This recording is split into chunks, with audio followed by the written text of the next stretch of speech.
Good evening, ladies and gentlemen. I am honored to welcome you to this event here with the Orthodox Union, here at our congregation, Congregation Kehilat Jeshurun. My name is Chaim Steinmetz. I'm the senior rabbi of the congregation. I just want to say a few words of welcome. First, to welcome Brett Stevens, who's been here several times before, and it is a great honor to have him here to speak to us. He is brilliant and insightful, but more importantly, he's honest. And if there is a sacred cow that has to be slaughtered, he will do it, even if it costs him a job. If there is an opinion that he feels he needs to change because someone persuaded him otherwise, he will change it. And honesty should be a prerequisite in journalism, but actually it's a very rare quality, and Brett Stevens has that quality, and that's why it is really an honor to have him here this evening. I'm also honored to welcome my friends from the Orthodox Union. First, Rabbi Moshe Hauer and Rabbi Josh Joseph, who, please. As was mentioned a bit earlier, we are all Montreal Jews, the three of us. And that says something perhaps about the American Jewish community, but I think it says a lot more about the passion of the Montreal Jewish community. And of course, we're delighted to have with us Nathan Diamond, who is the founding director of the Orthodox Union's Institute of Public Affairs. And just to briefly note, you might say, well, why does a union of Orthodox synagogues need to have political advocacy? It should be about Torah. It should be about tefillah, about prayer. Where does political advocacy fit in? Well, I think we recognize that if we don't organize on behalf of our policies, the people on the other side will organize on behalf of theirs. And we desperately need advocacy, and we have seen that in high relief in the past 13 months. And so we are also deeply honored to have all of you with us this evening. If I'm allowed, and I'm a rabbi and I'm in my pulpit, I want to just make one final point, which has to do with politics. It happens to be that on the Hebrew calendar this evening, the 12th of Mar Cheshvan, marks the 29th yahrzeit of Yitzhak Rabin, the 29th anniversary of the assassination of Yitzhak Rabin, which is perhaps one of the low points in Jewish history. And it reminds us that politics can be so intensely polarizing that brother can murder brother. And that's exactly what happened 29 years ago. Now, that doesn't mean that we shouldn't disagree. We should disagree. We should debate. We should discuss. And to paraphrase the passage in the Talmud in Ta'anit, we definitely need to debate and debate seriously. But when we leave this room, we need to leave as brothers and sisters, even closer than before. And so tonight we have a night of politics. As someone who stands in this pulpit all the time, I know not everything that's said here is agreed with. In fact, very often it's disagreed with. But even if we disagree, we need to come together as family afterwards. So once again, it is a great honor to have these distinguished guests here this evening, and thank you all for being here.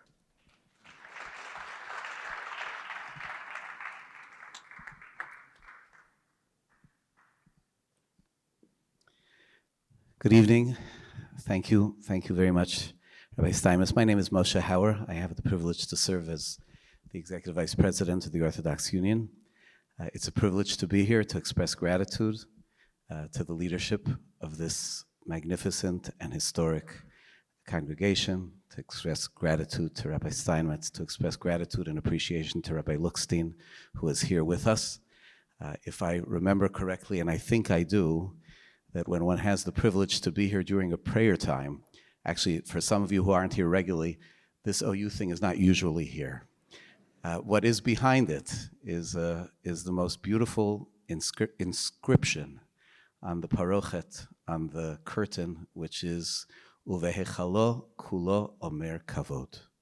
In his sanctuary, I'm correct, right? That's the inscription. In his sanctuary, it speaks completely of dignity. And the dignity of this hallowed place, the dignity of this community, and as Rabbi Steinmetz framed it, the dignity of this conversation, God willing, should be characteristic of that. I would like to say three things briefly as an introduction to introduce our program. So the question, like, why are we in this? Why are we in this? And perhaps the answer to why the Orthodox Union is in this is found in what Avraham said in this week's Parsha, a simple phrase. When there was a city of Sodom, a whole area, a community that was headed in a terrible direction, that was already in a terrible place. So bad that God was considering destroying it, wiping it off the face of the earth, and Abraham looked for something in that city.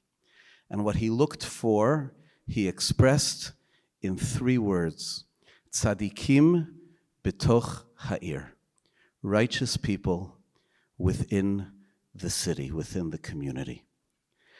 In a certain sense, the classic role of the Orthodox Union is to try to make all of us qualify a little bit more for the title tzadikim, to be a bit more righteous, whether in our ability to eat kosher food, whether in our ability to assemble in congregations to pray, whether in the promotion of Torah study for adults, for youth, Jewish engagement. We're here, our purpose, our primary mission is to elevate the Torah u'mitzvot, the Torah, the religious, the Jewish engagement of our community. But a core value, as well as a core need of our community, is that we must be tzadikim betoch ha'ir, within and connected to our city, to our country, to our community. Avraham knew that there could be all the righteous people in Sodom, but if they didn't connect to the environment, to the society, their righteousness would remain theirs alone, and the community would continue hurtling towards its self-destruction. If the tzaddikim choose to step out and to step into the community and to influence and to impact. OU advocacy that has been led remarkably by Nathan Diamond for now a quarter century is focused certainly on what some would view as the classic work of government advocacy, to be able to gain things that our community needs. But it is far more than that. And I don't think Nathan could do his job for more than a couple of months if that was it.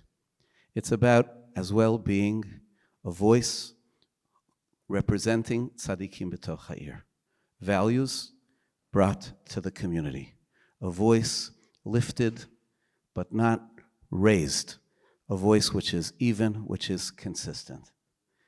Nathan is someone who I've had the privilege, we've been working together now for almost 5 years, and to accompany Nathan very often on visits to Washington and to other places, and to as well be around many tables without him, with our fellow Jewish communal organizations and their leaders. The Orthodox Union and the Orthodox community and the Jewish community is fortunate to have Nathan Diamond and his presence and his consistent voice in Washington, D.C. He is respected by all who know him, by all who he encounters. Amongst the flock of those who do advocacy for the Jewish community in Washington, D.C., Nathan is looked up to and seen really as the dean of the core. And it is a privilege for us to have him, and that's the second point that I wanted to share. Nathan, thank you. Thank you for everything that you do. May Hashem continue to bless you with the strength, wisdom, determination to help lead us forward. And last but not least, in the house of prayer, it's appropriate that we end with a prayer. Every Shabbat in this shul and in synagogues all across our country, we pray for the leadership of our country. We pray that God should protect them and uphold the Shlom HaMalchut, the welfare of our government, the welfare of our state. Tonight, at this juncture, it's appropriate that we offer gratitude to the current President of the United States, President Biden, and Vice President Harris, and their administration for all of their strong support of Israel, strong action and concern about the very concerning rise in anti-Semitism in this country. We pray for their continued well-being as they continue their term and past that, and we pray as well for the incoming administration, for President Trump and President-elect Trump and Vice President-elect Vance, and all of their team. And we pray and we say, Melech Malchei HaMelachim, Berachamav Yitein B'libam Uvlev Kol Yoatzeim, V'sareim, La'asot Tovot Imanu V'im Kol Yisrael. B'mehem u'v'yomenu Tivasha Yehuda V'Yisrael Yishkon Lavetach, Uval Etzion Goel V'chein Yiratzon V'nomar Amen. May the Supreme King of Kings in His mercy put into their hearts and the hearts of all their counselors and officials to deal kindly with us and all Israel in their days and hours. May Judah be saved and Israel dwell in safety. May the Redeemer come to Zion. May this be His will, and let us say Amen. Thank you for being here, and it is now my honor and pleasure to hand over the program to Josh Kraushaar and the panel. Well, thank you very much. That was a very moving introduction, and I'm very privileged to be here on such a, frankly, an important moment in our country, in our country's politics, and in this very kind of volatile transition from one administration to another. I'm Josh Kraushaar. For those of you who don't know me, I'm the editor-in-chief of Jewish Insider. How many of you are subscribers, readers of Jewish Insider? If you're not, thank you. If you're not, free plug, quick plug, go to jewishinsider.com. We try to provide fair and balanced news, analysis, and also aggregation, smart commentary like Brett's, and other top columnists about what's going on in the Jewish world, in the political world, in the Middle East. And really, we've tried to fill a vacuum that, you know, I never imagined there would be such a sort of increasingly like a lack of good sources of information of what's going on as we face these very volatile times with anti-Semitism on the rise, with Israel continuing to fight for its very survival against Hamas, Hezbollah, and Iran, and also within the political parties, within our government. When I started the job 2 years ago, one of the things that I really focused on was looking at the internal battles within the parties, which I think, frankly, are as consequential as the election results and the battles between the parties that we saw on election day. So I think that's a good segue to kind of start things off here today. We're talking about the election results. We're talking about the transition and some of the big picks that President Trump has chosen so far. And we'll also be talking policy and what to expect with a new administration, a Republican Senate, and very likely a Republican House, a very sharp change in Washington. Let's start with the election results. Let's kick things off with what happened. And I woke up Wednesday morning, I read Brett's column, which was headlined, a party of prigs, pontificators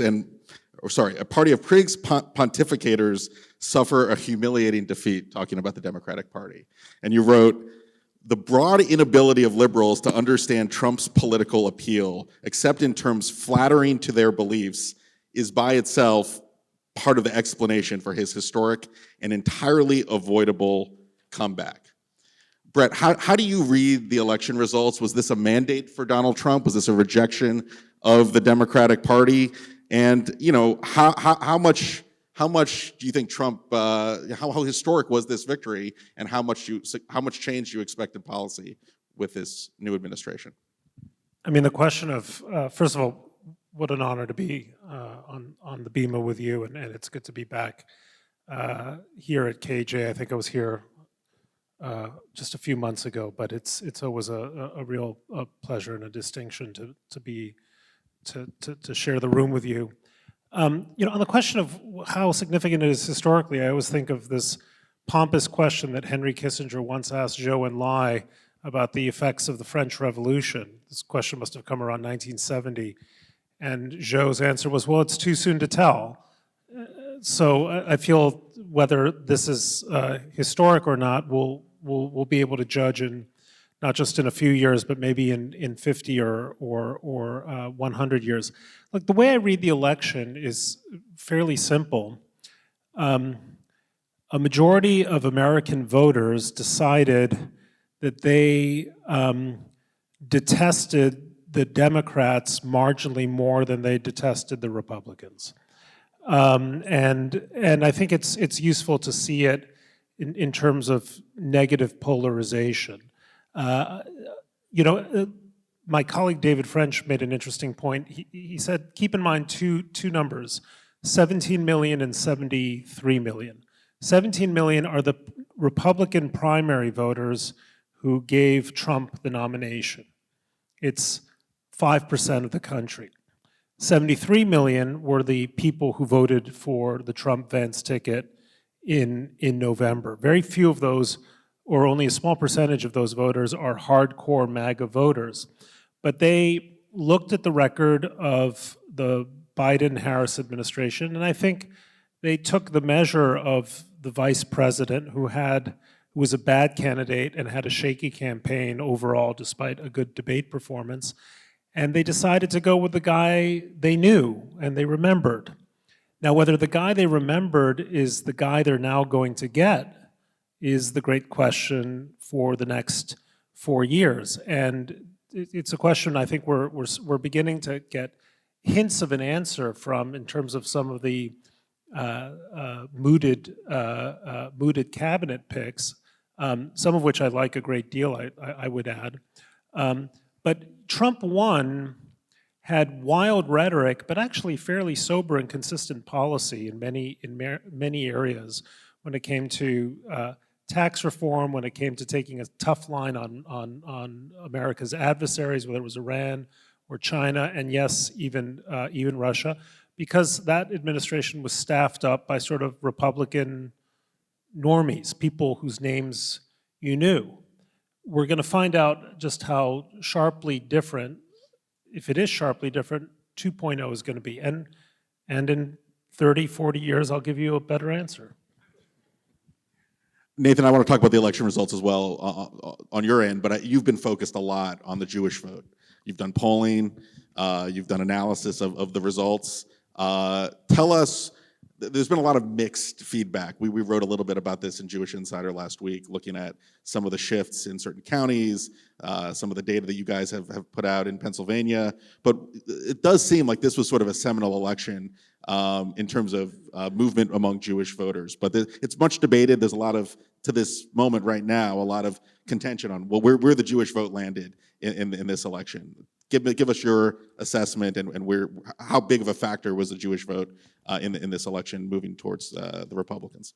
Yeah, thank you. Look, I think it's the case that any of the exit polling or any of the pre-election polling you looked at that was polling Jewish voters or likely Jewish voters showed consistently that Harris was receiving a lower level of support in the American Jewish community than a Democratic presidential nominee would typically receive. So even the polls by certain partisan groups, that say that she got a large share of the Jewish vote, the number is still lower than John Kerry got, or that Barack Obama got, et cetera, et cetera. The polling that we did through an OU affiliated group we did exit polling, we did pre-election polling and exit polling in Pennsylvania, not a national poll, which are always skewed because you get California people and New York people, et cetera, showed it even closer. The numbers in Pennsylvania in their exit poll were, and this was not only of Orthodox Jews, was Harris getting 48% and Trump getting 41%, which is just shocking historically in terms of the Jewish vote. And look, I think what we know, not only from the data, but from anecdotally, is that this was a very unique election for American Jews in the wake of October 7th, in terms of both what happened in Israel and also what happened here in the United States and the incredible surge of anti-Semitism. And to the degree that this election was driven broadly for most Americans, basically by two overwhelming questions, right? Economic insecurity and what the whole debate about immigration, et cetera, related to was personal or physical security, right? Sort of the bottom level of like the Maslow's needs hierarchy. People wanted to feel economically safe and physically safe, and they were not feeling that broadly, which gets you the result overall that we got. And in the Jewish community, those factors, not the economic point was the same, but the personal security piece was just supercharged. And so that's why I think by and large we saw such a shift, whatever the exact numbers turned out to be.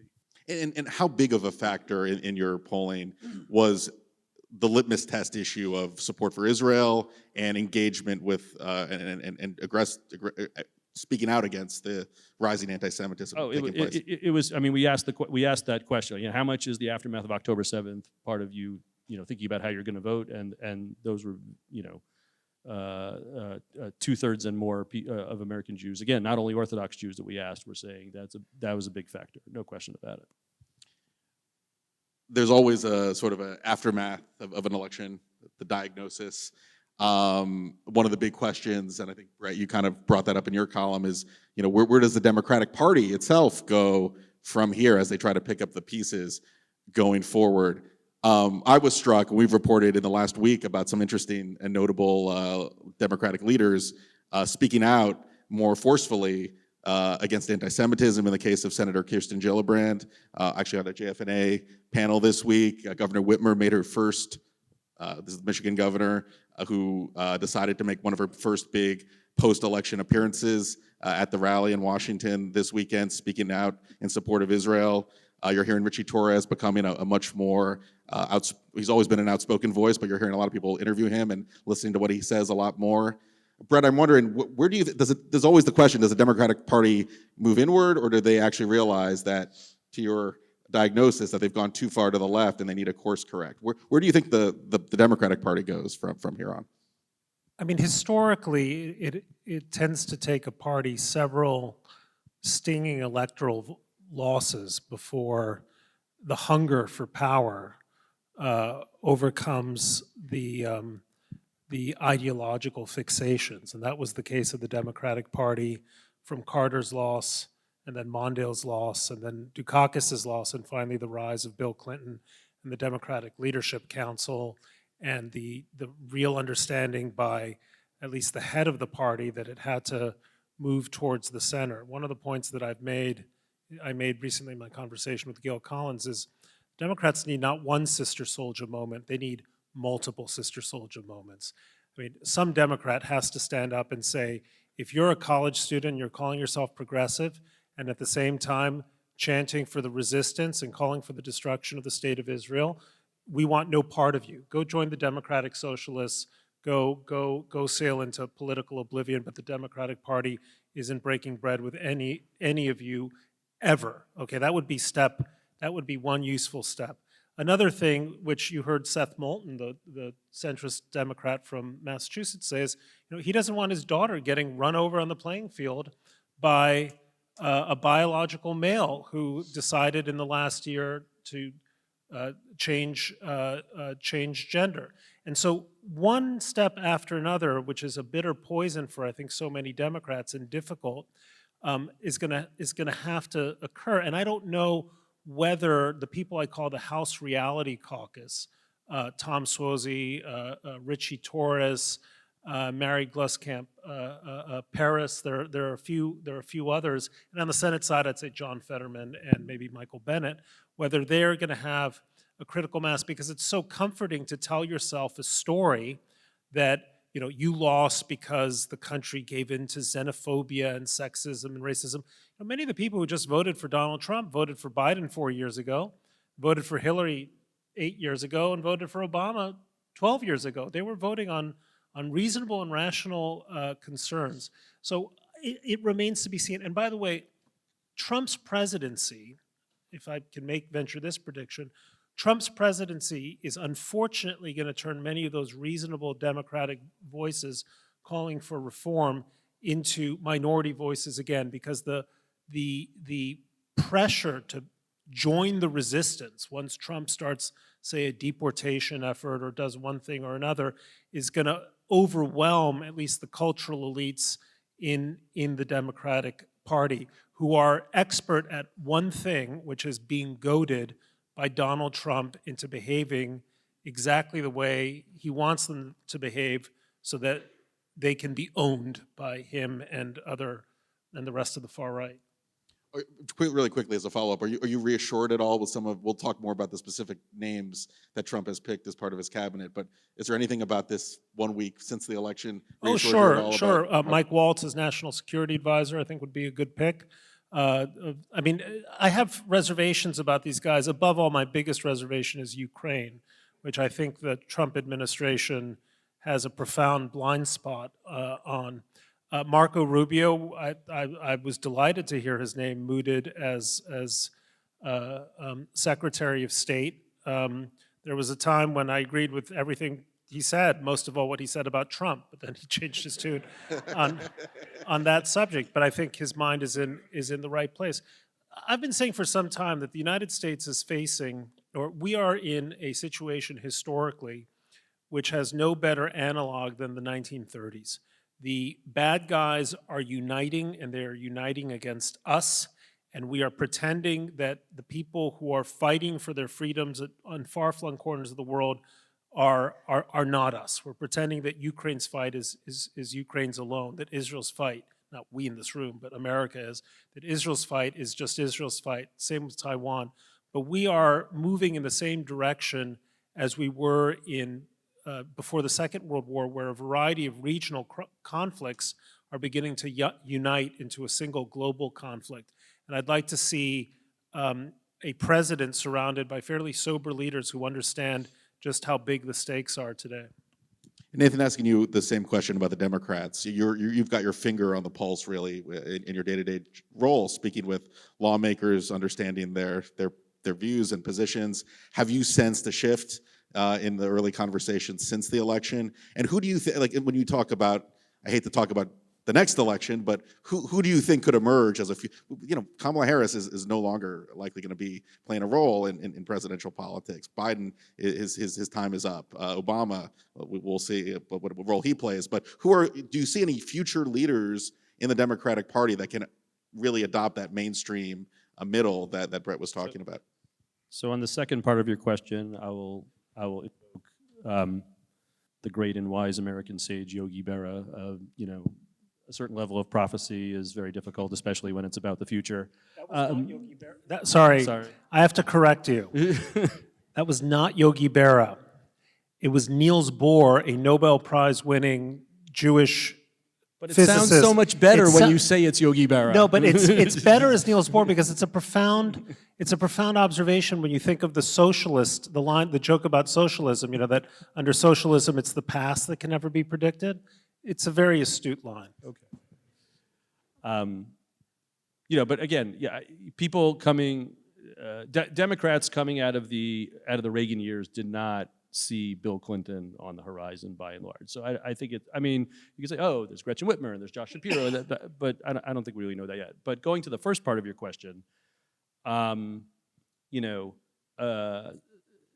tweets by Richie Torres or Seth Moulton showing up on CNN or wherever he showed up, notwithstanding, the real knockdown, drag-out fight, brawl that's going to be happening in the Democratic Party has yet to begin. And there's going to be tremendous pressure, as Brett said, for people to join the resistance, so to speak, when certainly as we get closer and closer, and then Trump gets into office, and in the early weeks, he's going to be rolling out executive orders on all kinds of topics, which I guarantee you, not knowing what they are, I don't have to be a prophet to know that some of them are going to be controversial and are going to be, fodder for the resistance folks. And we don't know yet, how that brawl is going to play out. But look, something that Brett touched on, which maybe some of you have read about, the Trump campaign itself, with its own money, not super PAC money, in the last weeks of the election, spent tens of millions of dollars basically on 2 television ads. One was about immigration, and one was about the transgender issue and biological men in girls' sports, that ended with the really strong tagline, Kamala Harris is for they, them, Donald Trump is for you. And while a lot of that was about the topic itself, I think that was a much, much broader message beyond that specific topic, right, as the tagline tells you, which was to people of saying, the Harris and these Democrats, they're off on some, bizarre island where they can't relate to mainstream American values.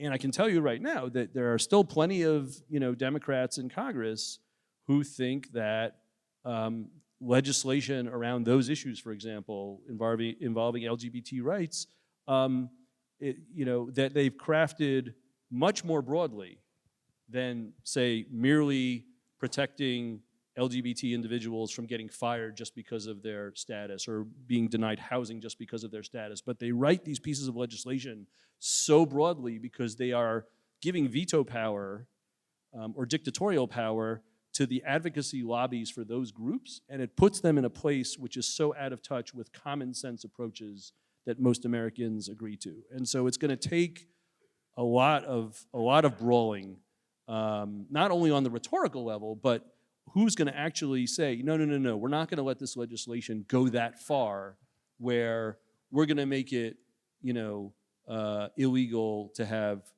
to again use the example that's most in conversation these days, we're not going to let the legislation go that far to allow these situations in girls' sports leagues, because it's just going too far. It's a long road ahead for them. Got one more question about Democrats before we move to the news of the day, really, on the Trump administration's hirings. But Chuck Schumer is a hot topic, and we talk about his role in leadership quite a bit. We're in New York. He likes to call himself the highest-ranking Jewish leader in the country. He's not going to be majority leader that much longer, but give me a report card. Give me an assessment. How has he calls himself the Shomer in many of his public addresses. How has he lived up to sort of that role? How would you grade his job?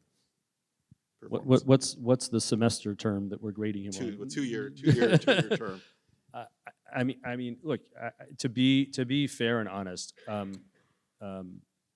Chuck Schumer over his career has unquestionably delivered major pieces of legislation and policy for the state of Israel and for the American Jewish community that earn him that title. Whether it's aid packages for Israel, whether it's during COVID, OU Advocacy was heavily involved in the COVID relief programs, and it was not at all clear from the outset that shuls and day schools and other nonprofit organizations were going to be eligible for the government relief programs, and a lot of them would have collapsed. And Chuck Schumer was actually responsible for delivering hundreds of millions of dollars to support Jewish community institutions during the pandemic. And I could give you many other examples as well. He, in the recent months, I think he didn't only hear from the Orthodox segment of the New York Jewish community. He heard from Jews across the spectrum a lot of criticism for the speech that he gave whenever it was, Criticizing Netanyahu. 6-7 months ago, basically saying Netanyahu needs to step down, et cetera. And him having done that at a time of war, was definitely deserving of criticism.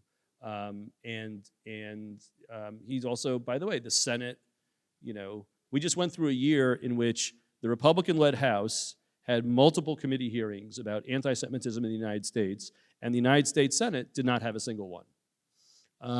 And that's just inexcusable, because if any other, you know, ethnic or demographic or religious group in this country had been having, you know, happen to them what was happening to American Jews, Senate committees would have been tripping all over themselves to have these hearings. So that also is very, very disappointing.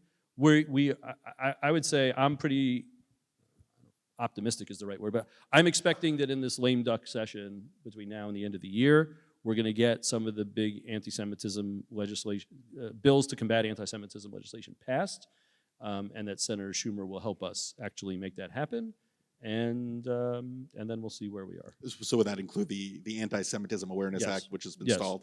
Yes.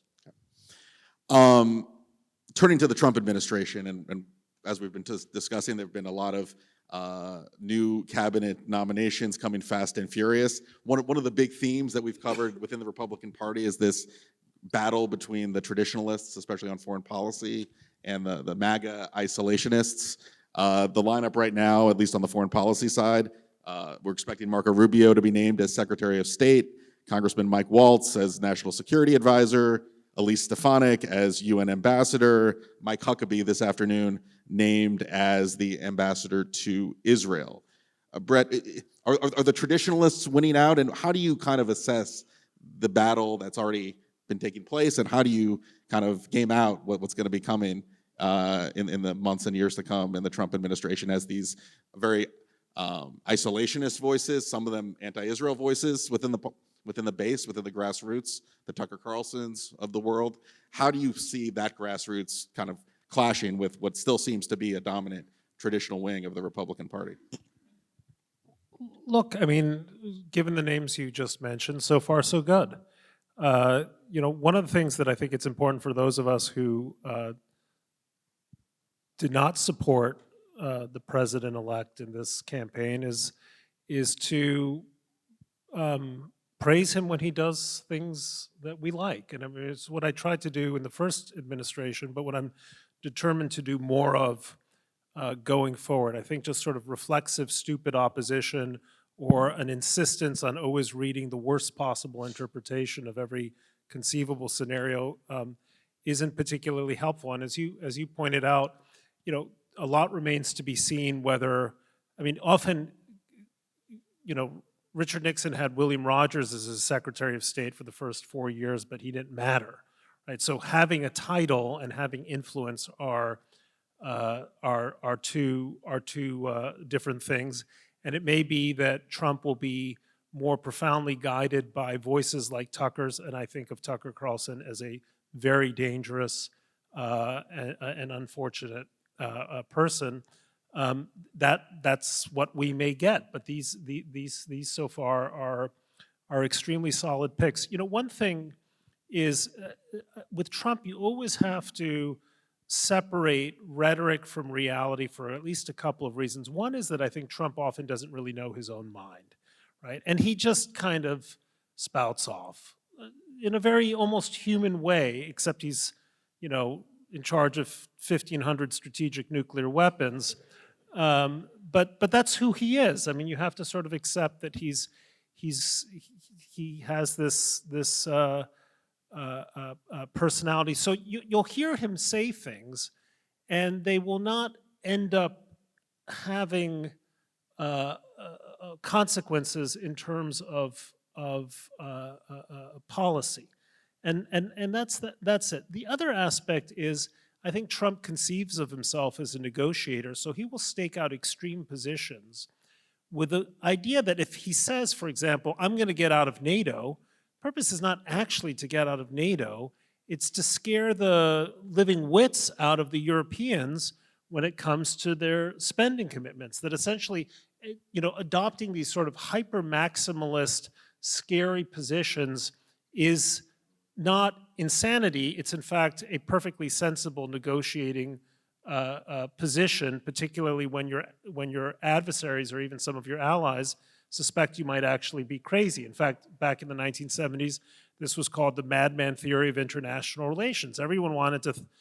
Nixon wanted people to think that he was sitting there in the White House drinking bourbon and then thinking, screw it, let's bomb Moscow. I mean, there's something to that theory.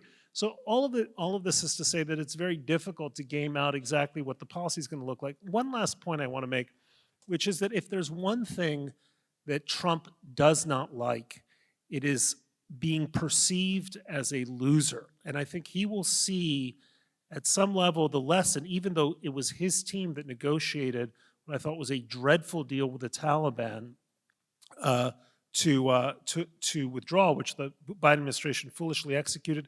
He will think twice about what it would mean to simply abandon Ukraine, for example, and then have a major foreign policy debacle on our hands for the United States. So I tend to think that as worried as I am by some of what he's saying about Ukraine, I think the policy might be different. Fingers crossed, obviously, because you never know. And as my friend Mark Dubowitz likes to say, Trump is like walking into a casino and there are two choices. You might win big or you might lose big. And that's where we are now. Well, that quote, we featured that quote in Jewish Insider, and it really struck with me the week before the election. He basically said with Kamala Harris, and he's a center-right foreign policy analyst, but he said it's a sure loss. With Trump, it's a big win or a big loss. To that point, Nathan, what are you most encouraged by with this new administration and the likelihood of a Republican Congress coming in? And what are you most worried about looking forward under the new Republican majorities? I'd say at this moment, what I'm most encouraged about, although I would rather, again, not be in the situation of being encouraged about it, is I think with regard to domestic U.S. anti-Semitism issues, the incoming administration is going to come down like a hammer. I mean, there are executive orders being drafted for day one or day two that are going to very aggressively address what's been going on university campuses. There are plans underway for things that the Justice Department should have been doing for this past year and has not done, and it's going to do under Trump. I don't know how much that's going to solve the problem, so to speak, but it's been very frustrating, to say the least, how weak the Biden administration response has been. And look, I think there's the potential for being encouraged with regard to Israel and the Middle East, these kinds of appointments that we've seen so far. I would note that at least, unless something changed in the last hour or hour and a half when I wasn't looking, Marco Rubio has not been officially named, and Trump hasn't officially tweeted that out. And I heard before heading over here that the sort of the isolationist camp was making a push to actually try to have the Rubio nomination not happen. I'm hoping that's not going to play out that way, but it's interesting that fight might actually still be going on while we're sitting here, despite the leaks or the tweets or whatever that have come out from people other than Trump about Rubio. But we'll see. But I think, look, there's a lot of potential. People have to go back and remember that the Abraham Accords and the other things that happened positively with regard to Israel and the Middle East during the first Trump administration happened because, at their core, happened because he and his team said, we're not going along with this conventional wisdom that's governed American policy for decades in both Republican and Democratic administrations, right? Best encapsulated by John Kerry's ridiculous statement at some point, late in the Obama years of, there'll never be any Arab normalization without, dealing with the Palestinians first and so on and so forth. And the Trump team said, this hasn't worked, we're going to try something else. And they actually had some successes. How does that play out now? I'm sure Trump, the deal maker, wants a Saudi deal with Israel more desperately, possibly even than Bibi Netanyahu or anybody else, because that would be like a capstone on his deal maker legacy. But right now, the Saudis have said, we can't do that without something being given by Israel on the Palestinian side. So How is that dynamic going to play out? That's going to be a careful thing to watch, and that we're going to have to, we in the entire pro-Israel advocacy community are going to have to work on very carefully and strongly. Let's transition a little bit to Middle East policy and what our expectations are for this Trump administration. The one refrain that you would hear Trump say a lot on the campaign trail is he wanted Israel to win the war, but he wanted Bibi to wrap things up quickly. And you would also hear both Trump and Vance talk about peace and kind of broad platitudes about sort of being the candidates of peace in a way that it was so effective that he actually won both, potentially made inroads with Jewish voters, but also made significant inroads with Arab and Muslim voters at the same time, which is quite a remarkable political accomplishment, but leaves a lot of questions on the policy front. Brett, how do you interpret those remarks? How do you interpret those kind of vague kind of gestures and platitudes into what you expect from Middle East policy in the second term? Well, I mean, I think he's basically green-lighting a much more aggressive military posture by Israel. And I hope the Israelis take him up on it. I thought it was foolish and fatal for Israel to dilly-dally around Rafah under huge pressure from the Biden administration. It turned out that Rafah was the place where the war began to turn, with the belated killing of Sinwar and other military victories, and now Israel has a chance to seize an advantage in Lebanon as well. But look, the big game here is Iran, and it's the very real possibility that Iran is going to look the next few months as its last opportunity to race toward a bomb, under the assumption that a Biden administration won't do anything to help Israel stop it. In fact, we know from the last go-around that they went out of their way to prevent any attack on Iran's nuclear program. So this is an incredibly, fraught moment. I think these next, I guess 2 months and change, are going to be very, very sensitive ones for the Israelis. But if I were Israel, I would see a Trump administration on the horizon as a sign that no matter what, there's going to be a rescue raft at the end of the after they hopefully act, as I think they really should. Israel has been kicking the nuclear can down the road with assassinating scientists, destroying a facility, but at some point, Iran is simply trying to develop a technology that is 80 years old. It's not that complicated. They know how to do it. And unless Israel acts soon and decisively, we might find ourselves in a whole new world. I hope Trump understands that is consequential not only for Israel, but it's also consequential for the United States, that a regime like Iran would be able to hold not its region, but hold us hostage too. So I think this is, to me, all other questions really pale in significance next to this one. To that point, Nathan, what do you think the odds are that the Trump administration would potentially greenlight an Israeli attack against perhaps Iran's nuclear program, or try to allow Israel to kind of do what it takes to really do some damage to Iranian offensive capabilities? Israel wanted to attack Iran during the first Trump administration, and didn't do it, couldn't do it, right, because it needed more active support from the U.S. military, because Israel didn't have the capability to do it. I'm just speculating here. I can imagine that after watching what's going on this past year, might have actually, not only made Trump and his incoming national security team more willing or more understanding of the need to take military action against Iran because of what they've seen Iran do, but also the American military leadership more willing. The the American military leadership, which was skeptical of Israel's ability to do certain operations militarily, and then saw, in the most recent remarkable operation that Israel conducted with its 3 waves of air assaults on Iran, the reports out of that afterwards was, the Pentagon was, so to speak, really impressed. And that sounds patronizing, but and maybe it is a little bit, but I think it also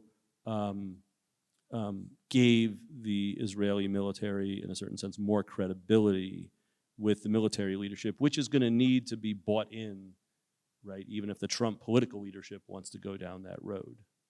So that might make a difference as well. Do you think that there is going to be, there's going to be a clash, as we've talked about, between sort of the grassroots of the party that has, been very clear that they don't want the U.S. to be involved in any more foreign wars, and they've sort of capitalized on sort of that war weariness in the American public. Do you think that? But I don't think we're talking about, American ground troops invading Tehran, right? We're talking about supporting and assisting Israel, which I don't know what Tucker Carlson thinks about that, but it's different, right, than what happened in the Iraq wars. Yeah, my sense of MAGA is MAGA has no love for the mullahs of Tehran. MAGA has memories of the hostage crisis. It has memories of the '83 barracks bombings. It knows who planted the munitions in Iraq that killed so many American service members. So that it is true that there are sort of Father Coughlin-like voices in the Republican Party. Again, it's really Tucker Carlson and his wing of it. But I think the heart of the Republican Party is essentially still a profoundly pro-Israel party, not least because they see Israel as more capably fighting the same enemies that we historically have. I know I want to get to questions, but I also want to tackle the issue of anti-Semitism and a little bit of education policy before we open things up. Brett, in your column, I was really moved by it today, talking about what happened in Amsterdam, the just violent anti-Semitism, just stuff you wouldn't imagine, pogroms in the streets of downtown Amsterdam taking place and accompanied by other spasms of anti-Semitism, both in this country and in Europe, around the world. And towards the end of your column, you sort of said Europe is, I'm trying to paraphrase that, so we're sort of past the point of no return in Europe, and thankfully we're not at that point at all in the United States, but there are a lot of worrisome trends. As far as this country goes, I want kind of your kind of big picture assessment on where things stand, and what can be done. Like, what would, if you were advising President Trump, if you were advising this administration, what would be the most effective policies or proposals to stem what we're seeing on campuses and what we're seeing in major cities and across the cultural landscape with the rising anti-Semitism? Well, a number of things, but the most important is that is not what the administration does, it's what the Jewish community does. If we have a Jewish community that responds to October 7th with a greater willingness to participate in their Jewish lives, we're better off. If we have, my joke is there was a book called 10% Happier, everyone needs to become 10% Jewier. So that's, we also have to become not just more than, we have to become disenchanted with the institutions that we used to be besotted by. Like, what does every Jewish parent want to say? Oh, my son at Harvard. Like, Harvard makes me sick. I was just reading, the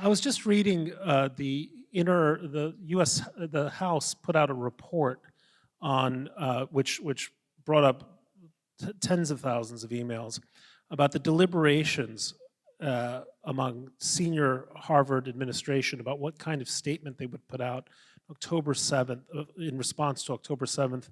And they really struggled whether to describe the attacks of October 7th as violent. And the current president, Alan Garber, who's Jewish and comparatively much better than the last one, kind of conceded that he can live without using the word violent. I mean, really? Really? This is what our greatest minds allegedly were debating after the worst massacre of Jews since the Holocaust? It's a disgrace. I mean, it is a disgrace for your children to apply to Harvard. We need to move away to institutions where we are wanted, and if we don't find those institutions, we have to create institutions of our own. You know, I like to joke. I mean, when people introduce me, you know, when they introduce me, they say what my job title is. I said, my job title is I'm editor-in-chief of Sapir. I write also for other publications. I mean that. I mean, Sapir is this great journal whose subtitle is Ideas for a Thriving Jewish Future. I got together with Mark Charendoff, who's sitting right there, said let's think of doing something new and fresh for the Jewish community. My old friend Barry Weiss went off and did something. I think the Free Press now has more subscribers than the LA Times and the San Francisco Chronicle combined, and they just go from strength to strength. So all of you in this room who at some point in your careers probably took some outrageous risk to become the successes you are, right now need to start taking outrageous risks in your philanthropic careers. You have to start asking, where is my value add, and what is a big idea into which I can, a big idea I can put into action, I can fund, I can create. How do I do it, and how do I do it imaginatively? And I would add one point here connecting to the Trump administration. I mean, people know I have real reservations about the president-elect. But Trump is an engine of disruption. And maybe this is a moment that requires systemic disruption across many fronts, including disruption in the way that American Jews conduct our collective lives. You know, we've become so used to, since the 1940s, since the 1950s, when we started getting into the Ivy League, into the major law firms and the banks and so on, we became used to thinking that, oh, it's over, Jewish history is behind us, right? We are America just as much as the next guy. We're Seinfeld and Cher Horowitz from Clueless, the greatest movie ever made. Isn't it amazing that this movie Clueless came out? I mean, beloved American film, and the hero of the movie is Cher Horowitz, right? And it just passed notice for most Americans that she's like the classic Jewish American princess. That moment is over for us. We are more like like the Jewish community in France now, or England, or Mexico, where I grew up. We are apart. And we have to sort of accept that reality. But within that reality, we can innovate, we can create, we can apply pressure, we can apply influence. And the last point I want to make is, God bless the Mark Rowans and Bill Ackmans of the world. You know, deploying your money shouldn't simply be to put a building up at Yale with your name on it, okay? There are many better uses for money, and the pressure they've brought to bear and the confidence they feel as Jews. I just saw that, I guess Bill Ackman had never had a bar mitzvah, and I just saw on social media, I saw a picture of him in tefillin. Did you see this just? I did, yeah. I don't know. Well, anyway, he's becoming 10% Jewier, in his case probably 90% Jewier. This is a wonderful thing, and more Jewish leaders who have spent their lives walking away from their Jewishness have to now move in the other direction. Their people need them. Well, I wanted to echo just thank you for Sapir, because every quarter when it comes out, I actually print out the whole list of articles, and it is tackling the most important issues facing the American Jewish community at a very, very volatile time. I feel like, and I just want to follow up on the comment you made about universities, because there's by the way, any of you can subscribe. It's just $20,000 a year. The question, I think you wrote about this, or someone wrote about this in one of the recent editions. But the question facing a lot of parents, and I'm in that category, not in the not too distant future, about where you send your kids to college. Is it worth trying to reform these Ivy League institutions, these elite institutions from within, or are they too far gone, and we need to do what Barry Weiss is doing and doing what others are doing and creating competing and alternative institutions for Jewish students. Well, as a matter of fact, Sapir is having a summit on this very issue in just over a month's time, and I don't have the answer to that. If some institutions are going to be reformable with leadership, some of them are so far gone because the faculty who really control these places have tenure and they're immovable, and the only changes that are going to be made are essentially cosmetic. I think an effort like the University of Austin, which is not a Jewish effort, but because it's so wedded to a classic, in the historic sense, liberal education, is a kind of an inherently Jewish-friendly effort. I think that's worth supporting. My other thought is this. You have a whole host of second-tier colleges today that are in deep trouble. They're in deep trouble because we face a demographic cliff in terms of the number of students who are enrolling, because their endowments aren't so large, because a lot of Americans are having second thoughts about the wisdom of spending $350,000 to get your kid to have a degree in communications or something idiotic, journalism being the lowest of the low. And so these schools are going to have to reinvent themselves. I think maybe we can start to think of these schools in the same way that private equity thinks of distressed companies. How many of them can be turned around, and on what terms? And can they be turned around on terms that are friendly to the life of the mind, and therefore, and friendly to the pursuit of excellence, and therefore friendly to Jewish students competing on equal terms within them? I think that's an amazing opportunity to explore, that maybe the real play isn't at the Harvards and the Penns or at the University of Austins, but it's somewhere in the middle with institutions which don't feel that aren't so invulnerable that they aren't prepared to change in order to save themselves. And we might be a part of a solution for them. So there are a lot of, as Chairman Mao famously said, let 100 flowers bloom and then kill all the flowers. But so the first part of Chairman Mao, but not the second part. Nathan, I just wanted to get your take on the legislative and then the policy side of that. What do you think are the most hopeful legislative options or policy proposals that can actually at least take a bite out of the issue with anti-Semitism on campus?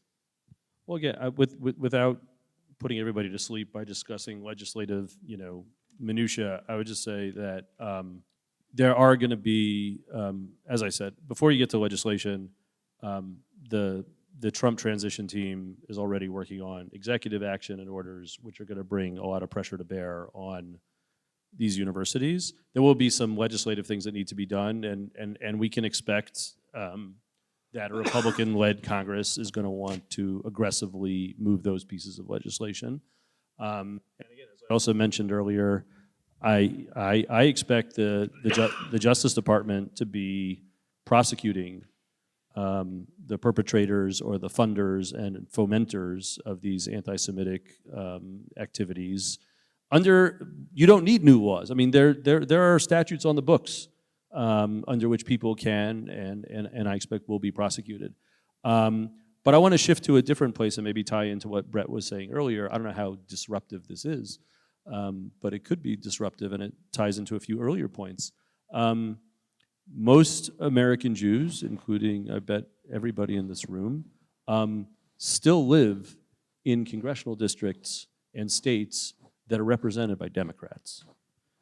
That's just where the Jewish population, or the vast majority of the Jewish population, is demographically.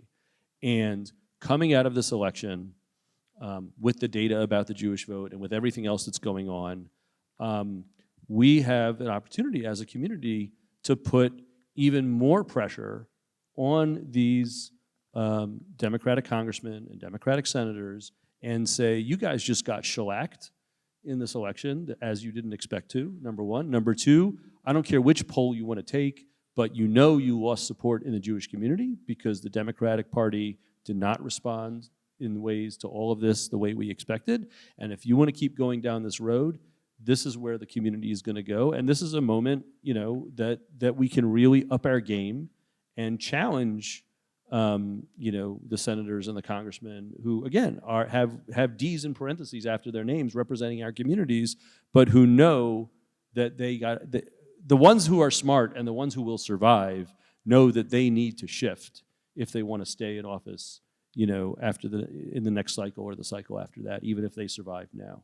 And that's a real opportunity for people in our communities to be active and maybe even disruptive. I know many of you have questions. I was hearing them from before the event started, but I think there is someone with a wireless microphone who is going to be roaming around the room, and we'll try to take as many questions as we can get to. A question for Bret Stephens. Following up on your column today, where do you see the state of Jews in Europe in 5 or 10 years, and what, if anything, can be done to change the trajectory? I was reading recently an article about the Jewish community in Norway, which is just 1,500 people. And the Norwegian government essentially does nothing to protect that community. It's difficult to imagine that it's going to exist in 10 years. I feel that's the same way about Holland. I lived in Brussels for a number of years, and this is going back about 25 years ago, and the situation for Antwerp Jews was parlous then. It's much worse now. In fact, they were just trying to plan another Jew hunt, as the term goes, in Antwerp, the same one they had in Amsterdam. And I don't think Jewish communities will put up indefinitely with living gated lives. Now, in places like France, Great Britain, and to a lesser extent, Germany, they're larger communities, more robust defenses, but I don't see any future for European Jews, none whatsoever. Unless there were two things would have to, or many things would have to happen. Number one, Europe would have to become a zone of economic growth. It just hasn't been for really since the 1970s, but for a long time. So if you're a young Jew growing up in France, you're looking for an exit sign. You're looking to get a job at McKinsey or someplace and find a ticket out. Number two, they have to address what is delicately called their migration issues, which is to say, you now have, say, in Sweden, Britain, many other countries, populations, a fifth of the entire country is Muslim, and it's not their Islam that's the problem, it's their Islamism and their anti-Semitic militancy, which saturates these communities. And I know, I used to live right next to Molenbeek, make life very difficult for Jews. What happened in Amsterdam, people kind of dance around, the attackers. Everyone knows who these attackers are. These are second generation Moroccans or Turks who were attacking them.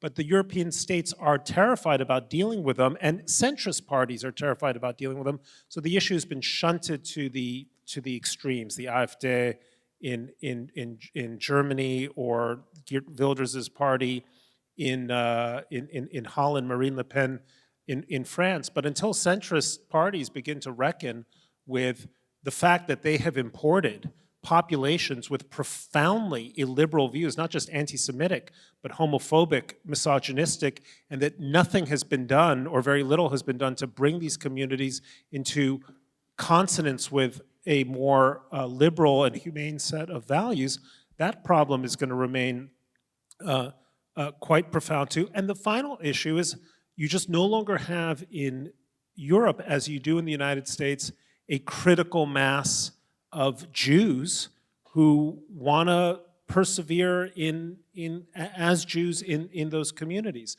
So increasingly, I think you're going to find them looking for various exit signs. And it's a shame, but the real tragedy is not for the Jews. Our Jewish French cousins, they will go to Israel, they'll come to America, they'll go to Canada, they'll thrive. It's Europe that is the place to really worry about, because Europe is a pillar of Western civilization, and that pillar is sinking. I wanted to follow up on the question of the colleges, both philosophically and also what can be done, in Congress or It's on. If we don't deal with the oppressed-oppressor ideology and DEI, which is the enforcement mechanism of that ideology, and the lens by which professors are hired, and the Qatari money that is funding all of this, we're just going to spin our wheels. So what do you think can be done, and what do you think possibly this administration has, in the toolkit? So again, I think whether through legislation or executive action, there's going to be, I think, fairly quickly, first of all, requirements on universities to disclose with much more transparency and much more comprehensively the foreign funding that they're getting. That's going to be step one. Whether or not foreign funding can be, outlawed is a little bit more complicated, but certainly from governments and regimes that are viewed as also being sponsors of terrorism, those kinds of activities, that's in the cards also.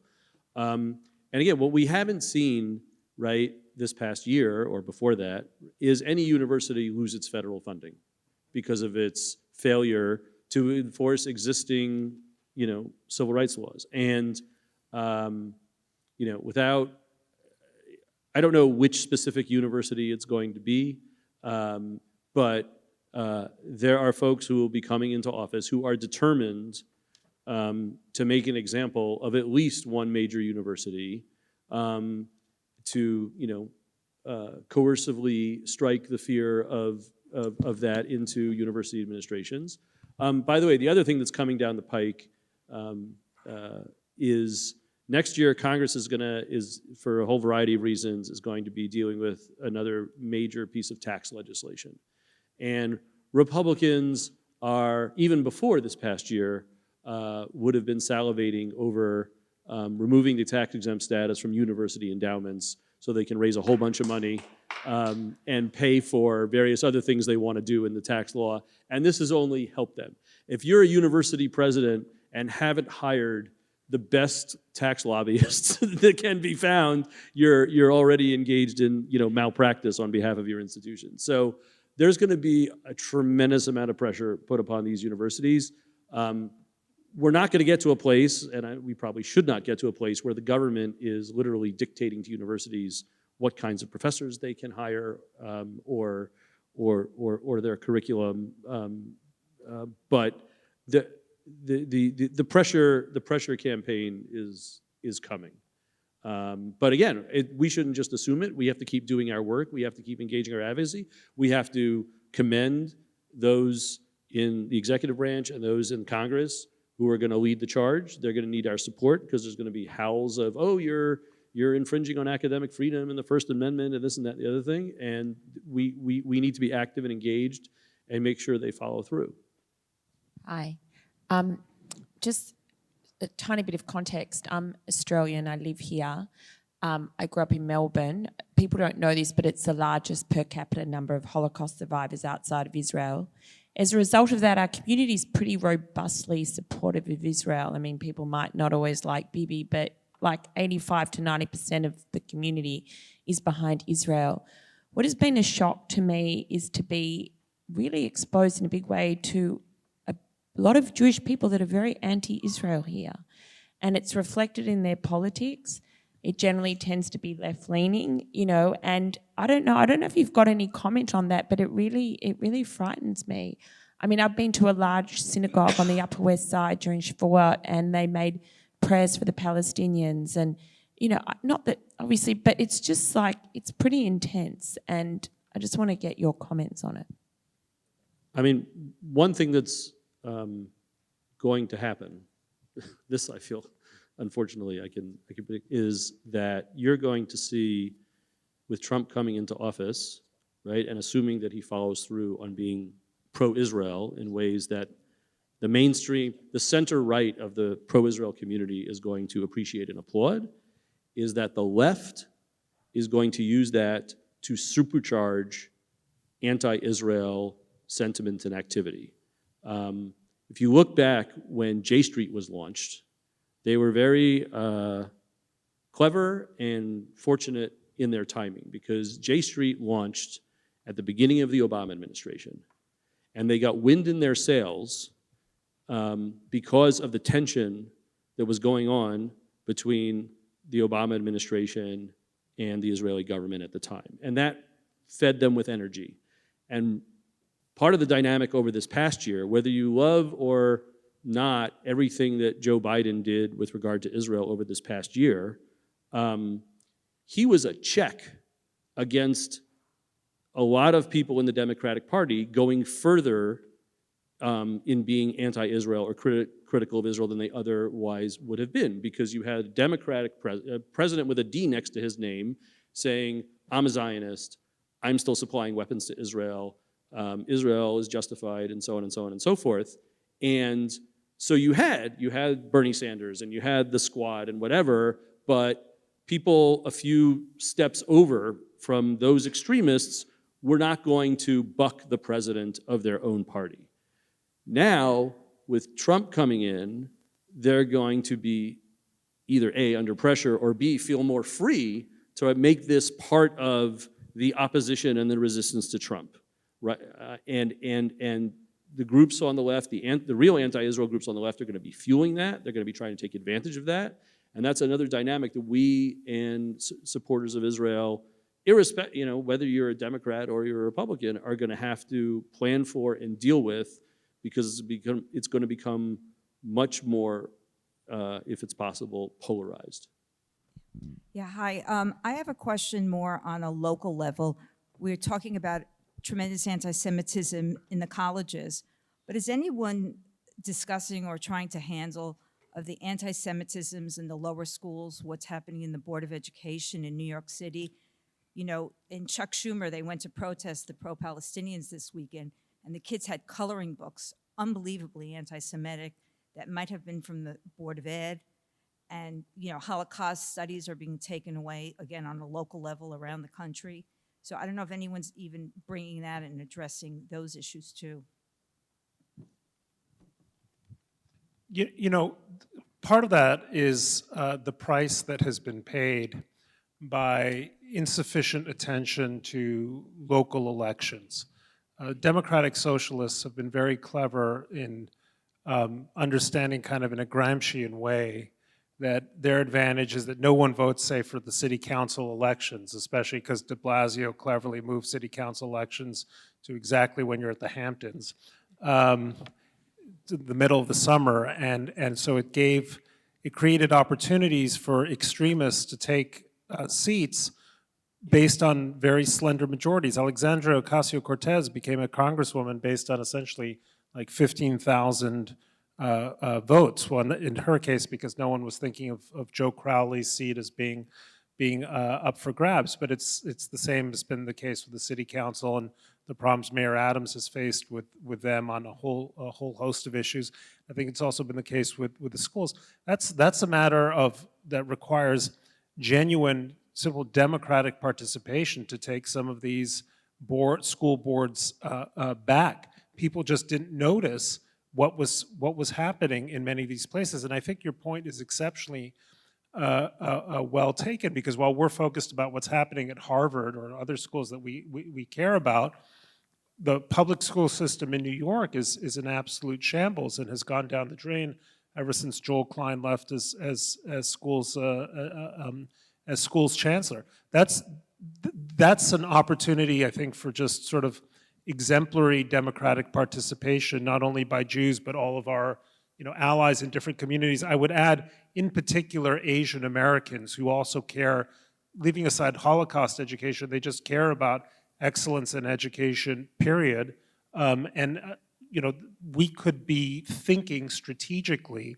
I know David Bernstein at the Jewish Institute for Liberal Values is thinking about some of these issues. How do we make alliances with minority communities which are not in sync with the Bolshevik views of democratic socialists and people even further to their left?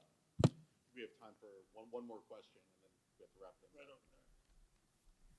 What are the implications for Netanyahu's long-term and short-term prospects based on the current election? Look,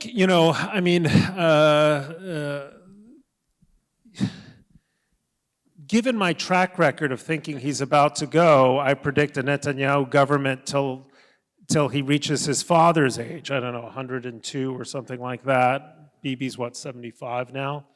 And he is never to be underestimated in terms of his political savvy, which is just absolutely extraordinary. We'll have to see how the war unfolds. I mean, if there is, a year ago, I would have said the guy is surely finished. I mean, how can he recover from the calamity of October 7th? But then Hania and Nasrallah and the pagers and Sinwar, and his standing has improved. So everything depends essentially on the outcome of the war. I think his coalition is going to be intact till 26, when he next has to face an election. And you have a problem in that the people who are his potential challengers, first of all, divide the opposition vote. And I think with the exception of Naftali Bennett, none of them comes close in terms of political savvy and smarts. Bennett had a politically not a great tenure as prime minister, but he's a politician who's capable of thinking and growing, which is more than can be said for certain other possible opposition politicians in Israel. But we'll see about Bibi. One of the points I've made about Bibi, and I've known him for 25 years. I've criticized him many, many times in print. But as was once said about the state of the American army, you go to war with the prime minister you have. And he's the prime minister. And he has been at least prosecuting the war with one big thought in mind, which is total victory. And that is the right idea, because there will not be an agreement with Saudi Arabia unless Israel achieves total victory. There will not be any prospect for betterment for Palestinian lives unless Israel achieves total victory. There isn't going to be a secure border in the north and the return of displaced Jews to Kiryat Shmona and Metula and other communities unless there is total victory. So taking away all of the things I dislike about him personally, and the list is endless, okay, that one big idea is an idea that matters, and it's an idea that we should get behind, because it's in our interest, it's in the interest of the region, it's in the interest of the United States. Israel has to vanquish this set of foes. There will be foes in the future.